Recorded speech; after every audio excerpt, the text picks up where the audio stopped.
BJP के अंदर कैसे कैसे नमूने हैं। बीजेपी के मंत्री किस तरीके से गुंडाई पर उतरा है। अगर आप ये खबर देखेंगे तो आप भी शायद यही बात कहेंगे। लोग भाजपा के बारे में इस वक्त में यही बातें कह रहे हैं कि मोदी के राज में कैसे कैसे नमूने आ गए। क्या अब मंत्री इस तरीके की गुंडाई पर उतर करके आएंगे? अगर लोग आपका विरोध कर रहे हैं, लोग आप पर अगर भड़क रहे हैं, तो आप इतनी नीचता पर उतर आएंगे? क्या हुआ है आखिरकार? राजस्थान से एक मामला निकल करके सामने आया। राजस्थान में कैबिनेट के मंत्री हैं जोराराम कुमावत। वो एक गांव में पहुंचे थे और गांव वालों ने उनका वहां पर विरोध कर दिया। गांव वालों ने कहा कि भाई हमारे यहां पर सड़क नहीं बन रही है, हमारे यहां पर यह दिक्कत है, हमारे यहां पर यह दिक्कत है। जैसे आमतौर पर कोई भी नेता जाता है, कोई मंत्री जाता है, तो लोग उम्मीद करते हैं कि आज चलिए बड़ा नेता आया है, बड़ा मंत्री आया है, तो आप अपने गांव की दिक्कत उसके सामने रखते हैं। ये गांव की दिक्कतें गांव वालों ने मंत्री जी के सामने बतानी शुरू कर दी। मंत्री जी वहां पर भड़कने लगे। मंत्री के चेले चपाटे जो उनके साथ में थे वो कहने लगे कि मंत्री जी को और भी काम है, ये सारी बातें क्या आज ही बतानी है? लेकिन गांव वाले भी फिर भड़क गए। गांव वालों ने कहा कि हम मंत्री को नहीं बताएंगे तो किसको बताएंगे? और बात भी वाजिब है। रोजाना 365 दिन तो मंत्री कोई गांव में आएगा नहीं, और जिस दिन आए हैं तो उस दिन तो खैर खबर लेनी चाहिए। इतनी सी बात थी, लेकिन आप देखिए कि मंत्री ने क्या किया। मंत्री बताया जा रहा है कि वहां पर बिना फोटो वोटो खिंचवाए, बिना फीता वीता काटे वापसी चले गए। गुस्से में भड़कते हुए वापसी चले गए। और उसके बाद में अगले दिन मंत्री जी ने गांव के अंदर बिजली और पानी कनेक्शन काटने के लिए सरकारी अधिकारी भेज दिए कि गांव में जाओ। और कायदे से पूरा प्रॉपर गांव भी नहीं था। राजस्थान में छोटी छोटी ढानियां बनी हुई है। ढानियों का मतलब यह है कि कहीं पर 100 लोग हैं, 100 परिवार हैं, कहीं पर 50 परिवार है, कहीं पर 15 परिवार है, कहीं पर 5 परिवार है। वो इकट्ठा जाकर के खेतों में अपना मकान बना लेते हैं। उन्हीं को ढानी बोला जाता है। राजस्थान वैसे भी बहुत बड़ा क्षेत्र है, और वहां पर आपको ऐसा नहीं है कि 20,000 50,000 आबादी वाले ज्यादा गांव मिलेंगे। ऐसे गांव कम है। छोटी आबादी की ढानियां बहुत ज्यादा है। तो एक ढानी थी, प्रॉपर गांव भी नहीं था। वहां पर मंत्री जी गए, और वहां पर जब विरोध हुआ तो अगले दिन उठा करके अधिकारियों को भेज दिया। कहा कि जाओ जाकर के बिजली का कनेक्शन, पानी का कनेक्शन वो काट दो। क्यों? क्योंकि गांव वाले ऐसे ही बिजली जो है वो कुंडी लटका करके काम कर रहे हैं, या पाइप जो पानी की पाइप है उसका बिना पैसा दिए वो पानी इस्तेमाल कर रहे हैं, तो जाकर के कनेक्शन अवैध बता करके काट दो। अब आप बताइए, गांव वाले कह रहे हैं कि हम 45 50 100 सालों से यहां रह रहे हैं। मतलब वो गांव से निकल करके आए, अपने खेतों में मकान बना लिया, 45-50 सालों से वहां रह रहे हैं। बासिंदे तो वो वहीं के ही हैं, कोई पाकिस्तान से आए हुए लोग नहीं हैं। लेकिन आप हमारे साथ में क्या सलूक कर रहे हैं? हमारी बिजली कनेक्शन काटेंगे, हमारा पानी का कनेक्शन काटेंगे। और वजह क्या? वजह सिर्फ ये कि मंत्री जी से 4 सवाल पूछ लिए। सोचिए बीजेपी में किस तरीके के संस्कार आज बचे हैं। मतलब आप कायदे से लोगों के बीच में जाएं, लोगों से पूछें, लोगों के हमदर्द बने। लोगों ने आपको सरकार में बैठाया है, वोट दिया है, आप मंत्री बन पाए हो, आप एहसानमंद होना चाहिए। लेकिन देखिए कैसे छुटभैये टाइप जो नेता होते हैं, जो गुंडाई करते हैं, उस तरह की गुंडाई की जा रही है। मतलब हम देखते हैं कि इस तरीके से जो छोटे छोटे फाइनेंसर होते हैं अलग अलग इलाकों में, जो गुंडे टाइप के लोग होते हैं, वो करते हैं कि तुम मेरी इस प्लाट की रजिस्ट्री नहीं होने दे रहे हो, ये मेरा विरोध कर रहे हो, या मेरा इस फलाने काम में मेरी टांग अड़ा रहे हो, तो चलो मैं तुम्हारी ये नुकसान कर देता हूँ, चलो मैं तुम्हारी गाड़ी उठा लेता हूँ, चलो मैं तुम्हारे लड़के को जो है पिटवा देता हूँ। ये इस तरीके के काम जो है वो गुंडे लोग करते हैं, या छुटभैया नेता, बिल्कुल छुटभैया टाइप के नेता वो करते हैं। लेकिन मंत्री इस बात को करने लग रहे हैं। आप सोचिए कि ये क्या हो रहा है। कल हमने जोराराम मंत्री जी आए थे, हमने गांव वालों ने मिलके कोई हमारी समस्या का विरोध किया था, तो जोराराम जी बीजेपी सरकार के मंत्री ने जल्दी टीम को भेजा गया हमारे यहाँ कनेक्शन काटने के लिए। जो ये अवैध कनेक्शन बनाकर हमारे सभी गांव वालों को परेशान करने के लिए टीम भेजी गई। अधिकारी साहब बात कीजिए, 1 मिनट सर।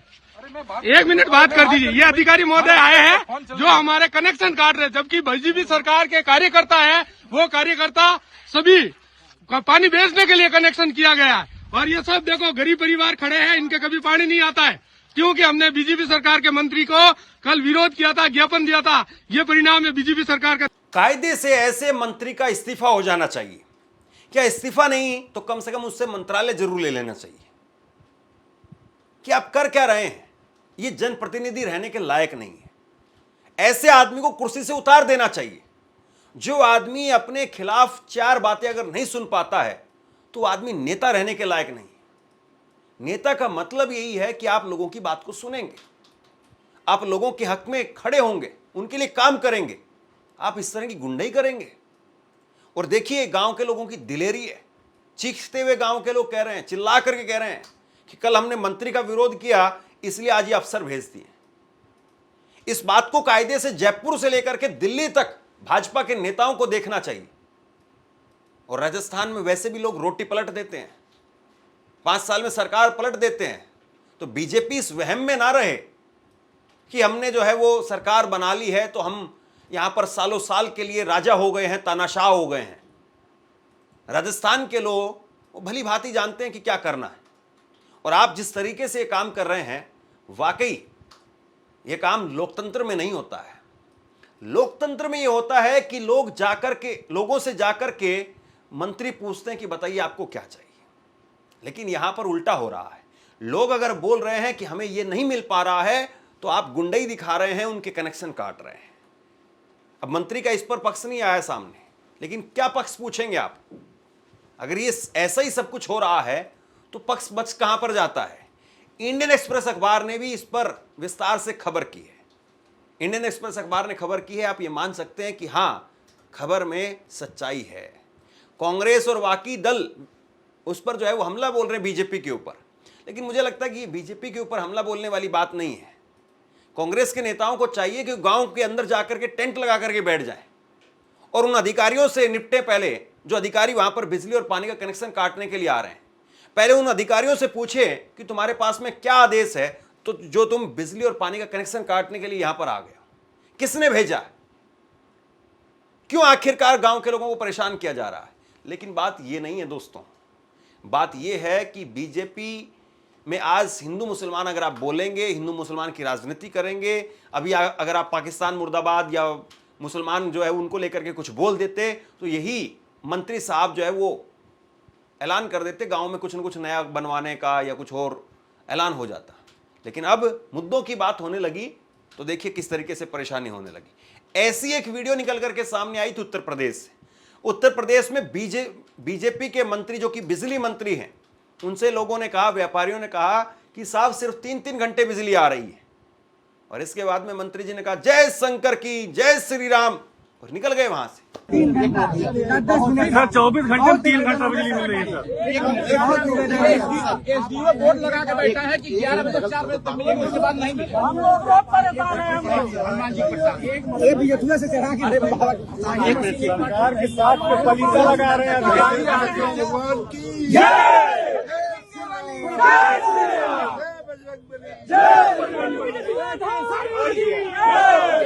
और जब ये वीडियो वायरल हुई, मैंने पहले भी इस पर खबर की थी, उसके बाद में मंत्री का बयान आप सुनिए। कुछ लोगों को हमारे जय श्री राम बोलने से तकलीफ है, जैसे कि यह कोई अपराध हो, लेकिन हम न केवल जय श्री राम बोलते हैं बल्कि बोलते रहेंगे। हम बजरंग बली और महादेव को नमन करते रहेंगे। साहब, आपके जय श्री राम बोलने से या बजरंग बली की जय बोलने से या शंकर भगवान की जय बोलने से किसी को कोई ऐतराज नहीं है। आप 24 घंटे जाकर के चाहे मंदिर में बैठ करके कैबिनेट चलाएं, तब भी कोई ऐतराज नहीं है। लोगों का काम होना चाहिए। आप चाहे अयोध्या में ही अपना एक दफ्तर बनवा लें और सुबह शाम वहां पर मंदिर में जाकर के आरती भी करें, सब कुछ करें, जयकारे भी लगाएं, लेकिन लोगों का काम करिए। आपके मंदिर से, आपके नारे से, आपकी धार्मिक आस्था से लोगों को दिक्कत नहीं है। दिक्कत इस बात से है कि आप काम नहीं कर रहे हैं। लेकिन धर्म की आड़ में, नारे की आड़ में कब तक छिपेंगे साहब? ये सच्चाई है। लोग ये सवाल पूछ रहे हैं। और देखिए, दूसरी बड़ी बात यह है, जहां जहां पर बीजेपी की डबल इंजन की सरकारें हैं, उस वक्त वहां पर क्या हो रहा है? एक वीडियो निकल करके सामने आया मध्य प्रदेश से। मध्य प्रदेश में एक महिला जो कि गर्भवती है, लीला साहू, उन्होंने कह दिया कि साहब हमारे यहां पर सड़क बनवा दीजिए। इसके बाद में क्या हुआ? इसके बाद में यह हुआ कि वहां के सांसद वो कहने लगे कि हम इनको उठवा लेंगे। बताइए भाई, इनकी इतनी बदतमीजी वाली भाषा कोई कैसे सहन करेगा? क्या आपकी घर की माता बहन को अगर कोई कहे कि तुम्हारी बहन को उठवा लेंगे, तुम्हारी पत्नी को उठवा लेंगे, तुम्हारी मां को उठवा लेंगे, आपको कैसा लगेगा? लेकिन इन लोगों को बोलते वक्त जरा सी भी जीभ में जो है वो दर्द नहीं होता है कि कम से कम इनकी जीभ के अंदर थोड़ा तो डंक चुभे, थोड़ा तो ये लोग इस बात को सोचे कि क्या बोल रहे हैं हम लोग। लेकिन ये लोग किस तरीके से काम कर रहे हैं, ये बताता है कि मोदी राज में आम आदमी की हालत क्या है। गर्भावस्था में 9वां महीना चल रहा है माँ, तो चाहे अपना एमा मुर्मीकरण कराइए बहन और चाहे तो राखड़ डरवाई और तुरंत करवाई। अस्पताल में भर्ती हो जाओ आकर के, अगर कोई ऐसी बात है तो भाई उसके हम 1 हफ्ते पहले उठवा लेंगे। सड़क मैं नहीं बनाता हूँ, सड़क इंजीनियर उसकी सर्वे करता है, कोई ठेकेदार बनाता। मुझे चौधरी देवीलाल का एक कथन याद आ रहा है। चौधरी देवीलाल कहा करते थे कि लोकराज लोक लाज से चलता है। जनता के लिए आप सरकार में आए हैं, जन सरोकार के लिए आप सरकार में आए हैं। आप तानाशाही करने के लिए, किसी की बहन बेटी को उठवाने के लिए, किसी के पानी के कनेक्शन काटने के लिए या जय श्री राम का नारा लगाने के लिए आप नहीं आए। आप यहां पर काम करने के लिए आए हैं। जनता ने आपको यह ताकत दी है। अगर आप ताकतवर होते तो कोख से ही सांसद बनकर के पैदा होते, लेकिन आप जनता के बीच में रह करके तब सांसद बने हैं। आप कोई ऊपर से सांसद बन करके नहीं आए। आप ऐसा नहीं है कि पैदाई जो है वो प्रधानमंत्री हुए थे। और इसीलिए यहां लोगों ने जो है वो हराया भी है, जिताया भी है। इस देश के डीएनए को आप इतना कमतर करके मत आकिए। यहां पर इंदिरा गांधी जैसे नेता को लोगों ने हरा दिया, इंदिरा गांधी जैसी नेता को लोगों ने हरा दिया, अटल बिहारी वाजपेयी को हरा दिया, लालू यादव को हराया, नीतीश कुमार को हराया, शिवराज सिंह चौहान को हराया, और यहां तक कि राहुल गांधी उनको भी हराया। और यहां तक कि नरेंद्र मोदी वो साहब वो इस बार एक राउंड में पीछे तक चल रहे थे और इस बार बड़े कम अंतर से जीत पाए हैं। खुद देश के प्रधानमंत्री होने के बावजूद, 400 पार की बात करने के बावजूद उनकी हालत वाराणसी के अंदर इस वक्त में बहुत खस्ता थी। तो अगर जनता की बात नहीं करेंगे, वहां वाराणसी में भी बड़े लोगों के घर टूटे। मैंने वाराणसी में जाकर के ग्राउंड रिपोर्टिंग की थी, वहां पर भी लोगों के घर टूटे और लोगों के अंदर गुस्सा था। और देखिए फिर मोदी जी के वोट कैसे टूट गए। मोदी जी 25 साल के राजनीतिक इतिहास में मुझे लगता है कि पहली बार ऐसा हुआ होगा, और 11 साल में प्रधानमंत्री के तौर पर तो जरूर हम देख रहे हैं कि वो पीछे चल रहे थे। जब रिजल्ट आ रहा था तो उस वक्त में ये दिख रहा था कि मोदी जी पीछे चल रहे हैं। कांग्रेस के नेता, वहां से कांग्रेस के प्रतिनिधि अजय राय वो आगे चल रहे थे। और यही अपने आप में नरेंद्र मोदी की सबसे बड़ी हार है कि बतौर नेता वो पीछे चल रहे थे। और सबसे ज्यादा वोट पाने वालों में, बीजेपी की तरफ से सबसे ज्यादा वोट पाने वालों में इस वक्त में उनका नंबर बहुत नीचे था। तो ये देश की जनता को अगर आप मूर्ख समझते हैं, देश की जनता को अगर आप ये समझते हैं कि चंद नारों के अंदर हम समेट करके रख देंगे, तो शायद नहीं हो पाएगा।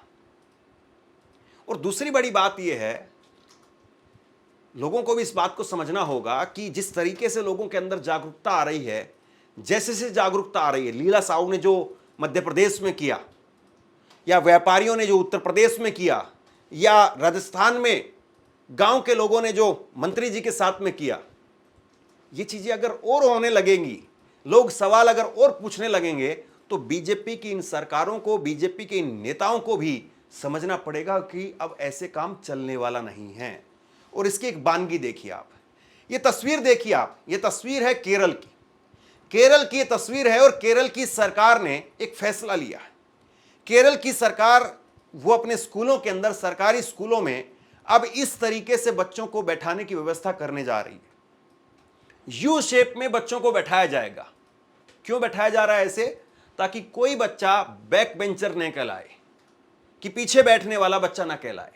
अब टीचर जब भी जाएंगी तो वो सब बच्चों के साथ में मिलेंगी, सब बच्चों के साथ में सीधा आई कांटेक्ट होगा, सब बच्चों की कॉपी को सीधे जाकर के वो देखेंगी।